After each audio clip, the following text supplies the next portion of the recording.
মুহাম্মদ সাল্লাল্লাহু আলাইহি ওয়াসাল্লাম। জানো উনি কে? মুহাম্মদ সাল্লাল্লাহু আলাইহি ওয়াসাল্লামকে তোমার সাথে একটু পরিচয় করিয়ে দিই না, আমার মতো করে না, রবের মতো করে। কার মতো করে? তুমি বলবে জিন্দা, কেউ বলবে মুর্দা, কেউ বলবে উপস্থিত, কেউ বলবে অনুপস্থিত, কেউ বলবে নূর, কেউ বলবে মাটি, কেউ চেয়ার খালি রাখবে, কেউ পরিপূর্ণ রাখবে। না, তোমার মতো আর আমার মতো করে না।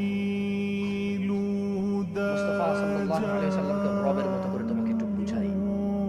দেখো তো পুরো পৃথিবীতে আর মানুষ 10 লক্ষ মানুষ মিলে র্যালি করবে, 10,000 কোটি টাকার স্টেজ করে ঈদে মিলাদুন নবী পালন করবে।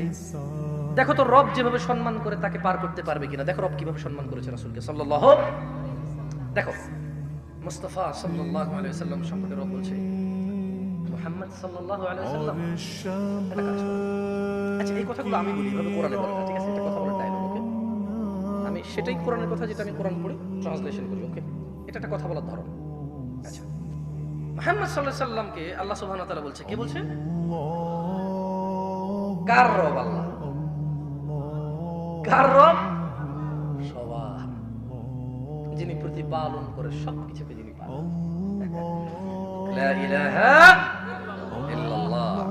শুনুন, বলছে যে কুল, মুহাম্মদ সাল্লাল্লাহু আলাইহি ওয়াসাল্লাম বলুন, আপনার সামনে যে মানুষগুলো আছে, আপনার যে উম্মতরা, এদেরকে বলুন, ইন কুনতুম তুহিব্বুনাল্লাহ,